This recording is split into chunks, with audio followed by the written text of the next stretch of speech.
జై శ్రీరామ్. ఇవాల్టి ఆధ్యాత్మిక కార్యక్రమంలో మనం కొన్ని విషయాలు తెలుసుకుంటున్నాం కదా.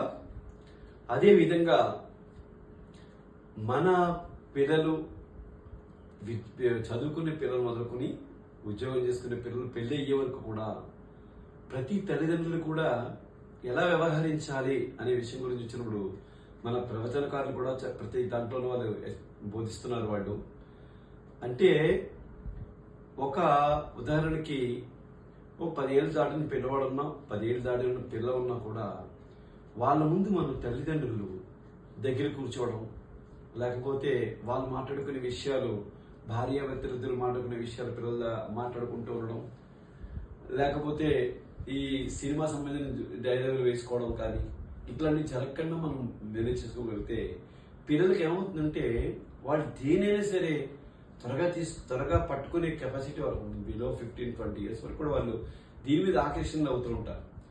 కాబట్టి మనం మన పిల్లవాళ్ళకి మంచి మార్గం చూపించాలని మనం తల్లిదండ్రులు మనం అనుకుంటే మన వ్యవహారంలో తప్పనిసరిగా ఇవన్నీ నడుస్తూ ఉండాలి.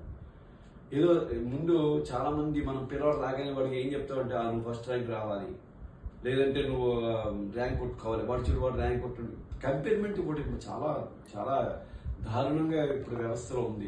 ఈ కంపేర్మెంట్ అనేది అసలు ఎప్పుడూ ఉండద్దండి. ఎందుకంటే ఇప్పుడు మనకున్న 5,000 ఒకలా ఉండట్లేదు, మన చేతిలో ఉన్న 5,000 ఒకలా ఉండట్లేదు, మనం పుట్టిన ఒక సంతానం ఒకలా ఉండట్లేదు. అదే ఈ పిల్లలను పట్టుకుని ఇంకొకరు మనం కంపేర్ చేయడం అనేది కరెక్ట్ కాదు. వాడికి కానీ అమ్మాయికి కానీ ఏ విధంగా ఉందో ఆ విధంగా మనం సహకరించాలి. నాయన నువ్వు చదువుకో, మంచి ఉద్యోగం తెచ్చుకో, అన్ని నువ్వు ఇంతే తెచ్చుకోవాలి, ఇంతలోనే ఉండాలి, ఇదే చదవాలి అని కాకుండా బాగా చదువుకో, ఒక మంచి ఉద్యోగం తెచ్చుకో అని చెప్పండి. కానీ దీనికన్నా మూలం ఏంటో తెలుసా, నువ్వు నేర్చుకోవాల్సింది అని మీరు చెప్పేది ఏంటంటే నువ్వు మన ధర్మాన్ని తప్పకూడదు, నువ్వు ఏ ధర్మంలో ఉన్నావో ఆ ధర్మం తప్పకుండా నువ్వు నడుచుకోవాలి అని తల్లిదండ్రులు చెప్పగలిగితే మాత్రం ప్రతి విద్యార్థి ఆనుమూర్చిలో తయారవుతారండి. మనం వివాహం చేసి పంపించిన అమ్మాయి కానీ అబ్బాయి కానీ పద్ధతులనే ఉంటారు మేడం. ఇవి నేర్పకుండా మనం ఏవో తీసుకెళ్ళి చూపిస్తున్నాం. మన పిల్లల ముందే నేను ఒకళ్ళ ఇంటికి వెళ్ళాను, మనం రమ్మంటున్నారు కదా, ఒకళ్ళ రిలేషన్ ఇంటికి స్టూడెంట్గా వెళ్ళాను, గుర్తులేదు. వెళ్ళినప్పుడు నా ముందు కూర్చున్న ఒక 13-14 ఏళ్ళ పిల్ల అమ్మాయి అప్పటి వరకు జస్ట్ నిక్కర్ టైప్లో ఉంది, షర్ట్లో ఉంది, జుట్టు వేసుకొని ఉంది, మా కాలు మీద కాలు వేసుకొని కూర్చున్నాను. మనం ఎట్లా ఉండగలుగుతాం? మన ఇంటికి రమ్మన్నప్పుడు మా శిష్యులు రమ్మంటారు, రమ్మన్నప్పుడు నాకు ఎలా అనిపిస్తుంది మనసులోకి.